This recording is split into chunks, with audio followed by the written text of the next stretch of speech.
Hola, qué placer poder saludarte. Bienvenido, bienvenida a nuestro programa Felicidad Plena. Y si querés contactarte con nosotros, te vamos a obsequiar un ejemplar de las Sagradas Escrituras para que puedas aprender más acerca de la palabra de Dios.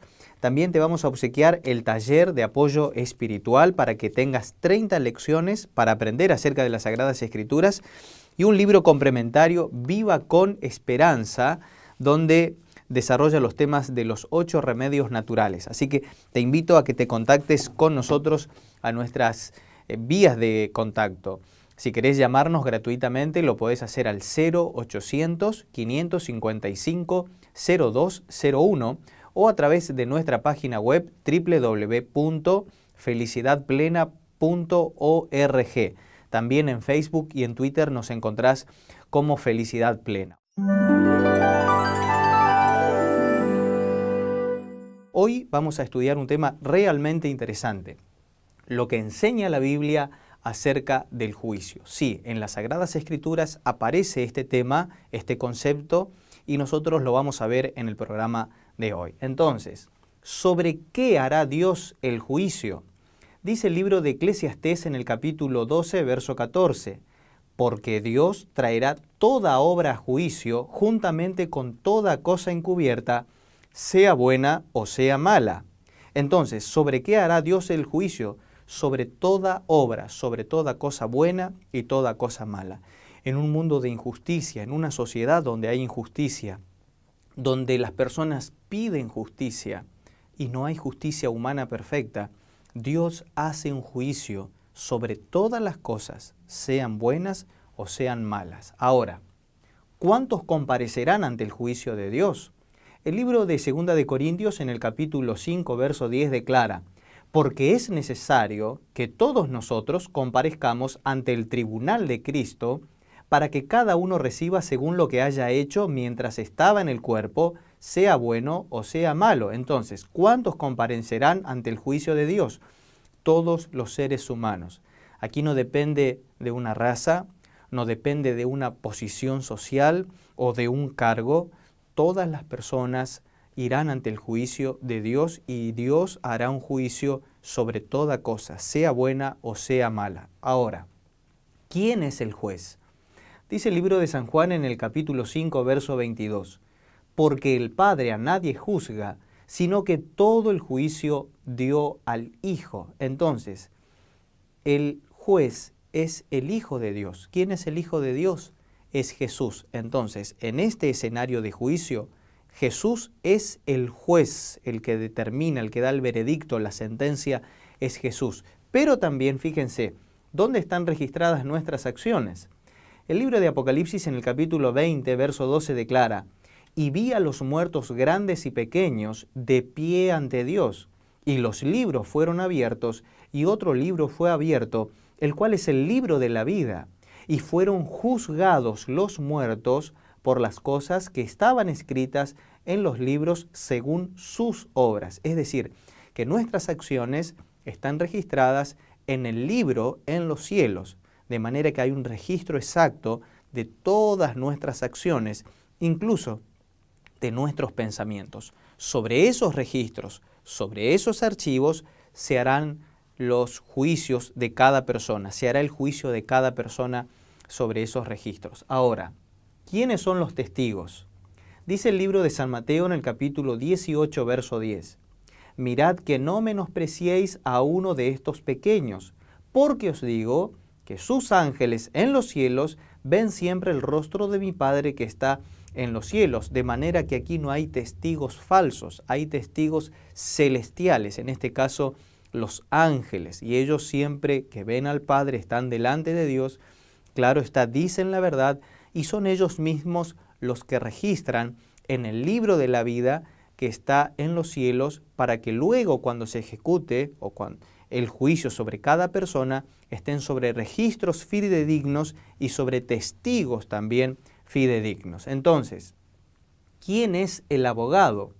Dice el libro de Primera de Juan, capítulo 2, verso 1, hijitos míos, estas cosas os escribo para que no pequéis, y si alguno hubiere pecado, abogados tenemos para con el Padre a Jesucristo el justo. Es decir, el que defiende, el que intercede delante del juez es Jesús. Es decir, Jesús felizmente es nuestro abogado, defensor, el que intercede por nosotros. Y aquí tenemos una alegría porque cuando aceptamos a Jesús como nuestro Salvador personal, en esta escena de juicio, en el tiempo del fin, antes de la segunda venida de nuestro Señor Jesucristo, Él es quien intercede por nosotros y esto nos da alivio, nos da paz, nos da tranquilidad, porque el que intercede por nosotros y es nuestro abogado es Jesús mismo. Ahora, ¿por qué código seremos juzgados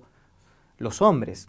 El libro de Santiago en el capítulo 2, verso 12 declara: así hablad y así haced, como los que habéis de ser juzgados por la ley de la libertad. Entonces, nosotros seremos juzgados por una ley, pero no una ley humana, sino una ley también divina en este escenario. ¿Y cuál es esa ley? La ley de la libertad, la ley de los mandamientos de Dios. Y este también es un interesante tema para abordarlo, para tocarlo, para considerarlo, y va a ser el tema de estudio de nuestro próximo programa. Entonces, ¿cuál será la sentencia?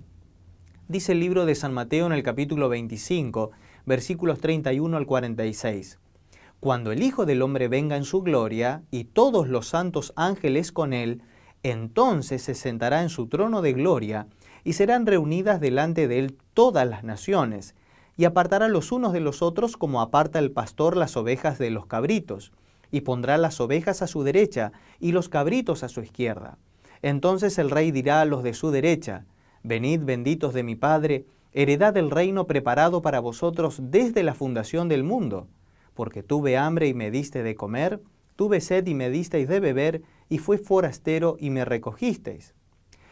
Estuve desnudo y me cubristeis, enfermo y vinisteis a mí, en la cárcel y vinisteis a mí. Entonces los justos le responderán diciendo: Señor, ¿cuándo te vimos hambriento y te sustentamos, o sediento y te dimos de beber? ¿Y cuándo te vimos forastero y te recogimos, o desnudo y te cubrimos? ¿O cuándo te vimos enfermo o en la cárcel y vinimos a ti? Respondiendo el rey les dirá: de cierto os digo que cuando lo hicisteis a uno de estos mis hermanos más pequeños, a mí lo hicisteis. Entonces dirá también a los de su izquierda: apartaos de mí, malditos, al fuego eterno preparado para el diablo y sus ángeles, porque tuve hambre y no me disteis de comer, tuve sed y no me disteis de beber, fui forastero y no me recogisteis, estuve desnudo y no me cubristeis, enfermo y en la cárcel y no vinisteis a mí. Entonces, el Señor cuando venga hará su juicio ejecutivo, separando a los que hicieron bien y a los que hicieron el mal. Él dictaminará las sentencias a unos para salvación y a otros para muerte y perdición eterna. Entonces, ¿cuál será la sentencia? El libro de San Mateo, en los versículos 31 al 46 del capítulo 25, declara: entonces también ellos le responderán diciendo: Señor, ¿cuándo te vimos hambriento, sediento, forastero, desnudo, enfermo o en la cárcel y no te servimos? Entonces le responderá diciendo: de cierto os digo, en cuanto no lo hicisteis a uno de estos pequeños, tampoco a mí lo hicisteis. E irán esto al castigo eterno y los justos a la vida eterna. Entonces, ¿cuál será la sentencia? Algunos irán para salvación y vida eterna y otros para perdición y muerte eterna. En este escenario, aquí en la tierra, se decide nuestro destino eterno, nuestro destino final, nuestra salvación o nuestra perdición, tu salvación o tu perdición. Es ahora cuando tenemos que aceptar a Jesús como nuestro Señor y Salvador personal, para que creyendo en Él, para que aceptándolo, para que haciendo su voluntad en esta escena de juicio, podamos tener la sentencia de salvación y vida eterna. Entonces, ¿qué debo hacer? ¿Qué debes hacer? Creer y obedecer a Jesús. El libro de San Juan en el capítulo 5, verso 24 declara: de cierto os digo, el que oye mi palabra y el que cree al que me envió, tiene vida eterna y no vendrá a condenación, mas ha pasado de muerte a vida. Por supuesto que el Señor quiere tu salvación personal. ¿Recordás el texto que leímos? Que el Señor vino a buscar y a salvar lo que se había perdido. Él vino a morir para que tengas vida. Él no desea tu perdición, no desea tu muerte. Él quiere salvarte, más que nadie desea que le entregues tu vida y tu corazón para que pronto cuando Él venga alcances salvación y vida eterna. Ahora, ¿qué debes hacer? ¿Qué debo hacer?